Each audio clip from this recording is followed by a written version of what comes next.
నమస్కారం డాక్టర్ గారు. నమస్కారం అండి. డాక్టర్ గారు, అయ్యా, సాధారణంగా చాలా మందికి చూసుకున్నట్లయితే కనుక మనకి జుట్టు ఒత్తుగా ఉండాలి, నల్లగా ఉండాలి, కోరికలు అయితే ఉంటాయి. కానీ ఆ కోరికల నుంచి ఈ మధ్య కాలంలో వాతావరణ కాలుష్యానికి, వాడే మందుకి, ఉన్న స్ట్రెస్ కి, తినే తిండికి జుట్టు ఉంటే చాలు అన్న లెవెల్కి వచ్చేసాం మేము అందరం కూడా. పురుషుల్లో ఎక్కువ హెయిర్ లాస్ అనేది జరుగుతూ ఉంటుంది. బాల్డ్నెస్ అంటే బట్టతల కూడా పురుషుల్లోనే ఎక్కువ కనిపిస్తూ ఉంటుంది కదా. అవునమ్మా. అసలు ఇలా ఎందుకు జరుగుతుంది అనే విషయం పైన వాళ్ళ కాస్త అవగాహన కలిగిస్తే బాగుంటుంది కదా. బట్టతలు రావటానికి కానీ పలచబట్టడానికి కానీ కొన్ని రకాల హార్మోన్స్ మగవారిలో ఎక్కువ విడుదలవుతాయి. ఓకే. అవి ఆడవారిలో తక్కువ మొత్తంలో విడుదలవుతాయి. మరి ఇప్పుడు ఆ హార్మోన్స్ ఏంటి, అవి ఎలా పనిచేస్తాయో కూడా చెప్తారా? మగవారికి వృషణాల నుంచి యాండ్రోజెనిక్ హార్మోన్స్ అని ఒక 6 రకాలుగా విడుదలవుతూ ఉంటాయి. ఆడవారికి కూడా ఓవరీస్ అంటే అండాశయాల నుంచి 6 రకాల ఆండ్రోజన్ హార్మోన్స్ విడుదలవుతూ ఉంటాయి. ఆడ మొగకి తేడా అల్లా వీళ్ళకి ఓవరీస్, వాళ్ళకి వృషణాల నుంచి వస్తూ ఉంటాయి. కానీ వాటి నుంచి 2 రకాలుగా ఆండ్రోజెనిక్ హార్మోన్స్ విడుదలవుతున్నప్పటికీ మగవారికి ఎందుకు బట్టతల, జుట్టు పలచబట్టం, ఆడవారికి ఎందుకు తక్కువ లేకపోతే లేకుండా ఉంటాం అనే సందేహం ఇప్పుడు అందరికి వచ్చేసింది. ఇందులో ఒక రహస్యం ఉంది. ఈ 6 రకాల ఆండ్రోజెనిక్ హార్మోన్స్ మగవారికి 3 వంతులు ఎక్కువ విడుదలవుతాయి, ఆడవారికి 1 వంతు మాత్రమే విడుదలవుతుంది. ఇది సైంటిఫిక్ గా ఎంత అని కొలిచి చెప్పారు. మగవారిలో టెస్టోస్టిరోన్ హార్మోన్, మేల్ హార్మోన్ అంటాం కదమ్మా, ఆ టెస్టోస్టిరోన్ వల్లే కండ పెరగటం గాని, బలంగా బరువుగా పనిచేయటం గాని, శరీరం బాగా హైట్ పెరగటం గాని, ఇవన్నీ దీనివల్ల ఈ ఎఫెక్ట్ వల్ల. ఈ టెస్టోస్టిరోన్ హార్మోన్ అనేది 5 mg నుంచి 9 mg మధ్యలో సుమారుగా మగవారికి విడుదలవుతుంటే ఒక రోజుకి, ఆడవారిలో ఇది 0.03 mg మాత్రమే విడుదలవుతుంది. ఈ విడుదలైన మగ హార్మోన్ ఆడవారిలో కూడా ఈస్ట్రోజన్ గా, ఆడ హార్మోన్ గా కన్వర్ట్ అయిపోతాయి. అందుకని ఇంకా ఆడవాళ్ళకి బాగా తక్కువ. ఇంకా ఈ ఆండ్రోజెనిక్ హార్మోన్స్ అంటే టెస్టోస్టిరోన్ కూడా 1, డైహైడ్రో టెస్టోస్టిరోన్ అనేది 2, ఇట్లా ఉంటాయి. అవన్నీ అక్కర్లా మనకి. ఈ మగవారిలో రిలీజ్ అయ్యే టెస్టోస్టిరోన్ హార్మోన్ చాలా లాభాలు ఉన్నాయి, అవన్నీ మంచిదే. ఈ ఆండ్రోజెనిక్ హార్మోన్ లో టెస్టోస్టిరోన్ తర్వాత రెండోది డైహైడ్రో టెస్టోస్టిరోన్ అనేది.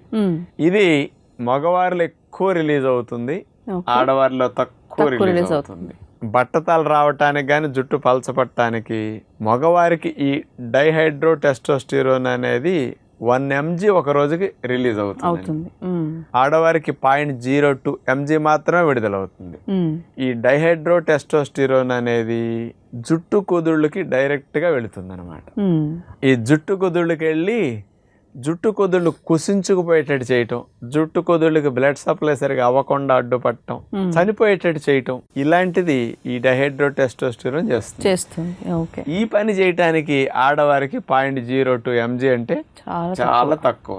అందుకని ఊరికెళ్ళి కొద్దిగా పలచబడితే పలచబడుతుంది తప్ప, అది కూడా పలచబడిన వారు ఉంటారు. వాళ్ళకి ఎందుకు అవ్వట్లేదంటే ఈ 0.02 mg అల్లా మళ్ళీ కన్వర్ట్ అయ్యి ఈస్ట్రోజన్ గా మారుతుంది. వీళ్ళ అలవాట్లు మంచిగా ఉంటాయి, వీళ్ళకి స్ట్రెస్, యాంగ్జైటీ, కొంచెం జీవన లైఫ్ స్టైల్ బాగుండి నిద్ర బాగా పడితే ఇది కన్వర్ట్ అవుతుంది. పట్టణ వాళ్ళకి ఇది ఆ కుదుళ్ళ మీద కొద్దిపాటి ప్రభావం చూపి అక్కడక్కడ జుట్టు కుదుళ్ళకి ఎఫెక్ట్ అనమాట.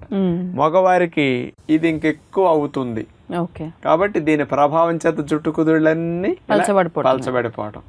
కొంతమందికి జుట్టు రోజు 100 ఎంట్రుకలు ఓడుతుంటే 100 తిరిగి పుడుతుంటాయి బ్రతికనన్నాళ్ళు. అదే కొంతమందికి 100 ఎంట్రుకలు ఊడుతుంటాయి, 50 తిరిగి పుడతాయి, 50 పుట్టవు.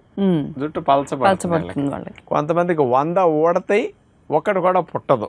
ఈ డైహైడ్రో టెస్టోస్టిరోన్ ఎఫెక్ట్ బాగా ఎక్కువ మొత్తంలో వీళ్ళకి ఇంకా ఎక్కువ అవుతుంది. కొంతమందికి 5 నుంచి 9 అన్నాం అనుకోండి, వీళ్ళకి 9 ఉత్పత్తి అవుతుంది. మొత్తం రన్వే లాగా నొన్నగా అయిపోతుంది. దానికి కారణం ఈ హార్మోన్. డాక్టర్ గారు, మరి డైహైడ్రో టెస్టోస్టిరోన్ అన్నది అసలు ఎందుకు పెరుగుతుంది? బాల్డ్నెస్ లేదంటే బట్టతల అన్నది జీన్స్ లోనే ఉంటుందని చెప్తూ ఉంటారు కదా. ఆహార నియమాల వల్ల మార్చుకునే అవకాశం ఏమైనా ఉంటుందా? కొంతమందికి మీరు అన్నట్టు జెనెటికల్ గా ఇలాంటి హార్మోన్స్ కొంచెం ఎక్కువ ఉత్పత్తి అవటం, స్ట్రెస్ ఎక్కువ ఉన్న వాళ్ళకి, యాంగ్జైటీ ఎక్కువ ఉన్న వాళ్ళకి ఈ డైహైడ్రో టెస్టోస్టిరోన్ అనేది ఎక్కువ రిలీజ్ అవుతుంది. నిద్ర సరిగా లేకపోయిన వారికి, లేటుగా పడుకుని లేట్గా లేచి ఈ బయలాజికల్ క్లాక్కి విరుద్ధంగా ఉన్నప్పుడు ఇది ఎక్కువ అవుతుంది అనమాట. ఓకే. అందుకని ఈ రోజుల్లో అలాంటి మార్పుల వల్లే చాలా మందికి మగవారికి సంసారిక సంబంధమైన విషయాల్లో కూడా ఇబ్బందులు ఎదురవటం చిన్న ఏజ్ లో కూడా.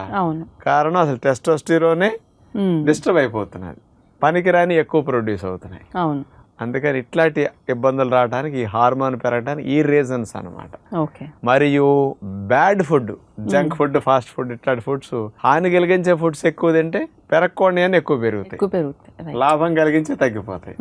ఇవన్నీ జుట్టు మీద ప్రభావాన్ని చూపుతాయి. అందుకని ఈ రోజుల్లో అన్ని మార్కులు అందరికి అన్ని టిక్లు పెట్టుకోవచ్చు, అన్ని పడుతున్నాయి జుట్టు ఊడిపోవటానికి. మరి ఆహారాలు కూడా చెప్తాన్నారు కదా డాక్టర్ గారు, టిక్లు అయితే పెట్టుకున్నాం కానీ కాస్తన్నా మారాలి అని అనుకున్న వాళ్ళందరికీ కూడా మంచి ఆహారాలు ఏం అందిస్తే బాగుంటుంది చెప్తామా? ఒక 5 పోషకాలు ఉన్న ఆహారం బాగా డైహైడ్రోటెస్టోస్టిరోన్ హార్మోన్ ని కొంచెం సప్రెస్ చేసి తగ్గించడానికి ఉపయోగపడతాయి.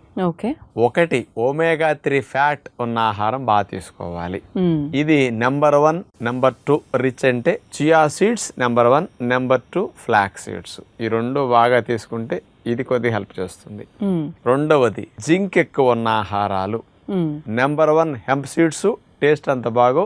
నెంబర్ 2 గుమ్మడి గింజల పప్పు. ఈ రెండు బాగా తీసుకుంటే సరిపోతుంది.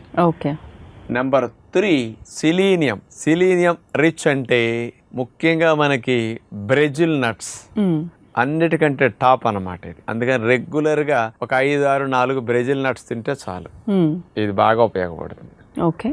నెంబర్ 4 ప్రోటీన్ ఎక్కువ కావాలి. ఈ ప్రోటీన్ ఎక్కువ ఉన్న 2 ఆహారాలు నెంబర్ 1 పుచ్చగింజల పప్పు అమ్మ, నెంబర్ 2 గుమ్మడి గింజల పప్పు. ఈ రెండిట్లో 30% గుమ్మడి గింజల పప్పు, 34% పుచ్చగింజల పప్పు. హై ప్రోటీన్, జుట్టుకు బాగా మేలు చేస్తాయి ఇవి. ఇక లాస్ట్ది మెగ్నీషియం ఎక్కువ అంటే నెంబర్ 1 సన్ఫ్లవర్ పప్పు. ఇప్పుడు నేను చెప్పిన అన్ని చూడండి పప్పులు ఏవైతే ఎక్కువ రోజు తినమంటాను అన్ని ఇందులోనే కవర్ అయినాయి. నెంబర్ 2 మెగ్నీషియం ఎక్కువ ఉంది నువ్వుల్లో. అందుకని ఈ రెండు బాగా హెల్ప్ చేస్తాయి.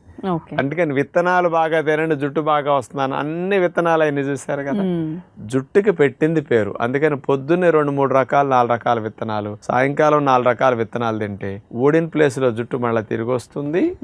జుట్టు పలచబడకుండా జుట్టు గ్రోత్ కి బ్రహ్మాండంగా ఉపయోగపడతాయి. మీరు 2-3 నెలలు తినండి, జుట్టులో ఎంత చేంజ్ ఉంటుందో చూసుకోండి. అందుకని ఇలాంటి ఆహారాలు బాగా తీసుకుంటే చాలా మంచిది. విన్నారు కదండి డాక్టర్ గారు చెప్పిన విధానంలో మనందరం కూడా జుట్టు పలచబడకుండా ఉండాలన్నా, అలాగే జుట్టు గ్రోత్ బాగుండాలన్నా, మగవాళ్ళలో బాల్డ్నెస్ రాకుండా ఉండాలన్నా, బట్టతలు నివారించుకోవాలనుకున్నా కూడా కాస్తో కూస్తో ఈ విత్తనాల ఆహారం బాగా ఉపయోగపడుతుంది అంటున్నారు. కాబట్టి జుట్టు పిచ్చి అందరికీ కామన్గా ఉంటుంది. మనందరం కూడా ఈ విత్తనాల ఆహారంగా తీసుకుంటే కనుక జుట్టును ఆరోగ్యవంతంగా ఉంచుకునే అవకాశం ఉంటుంది. కాబట్టి ప్రయత్నిద్దాం.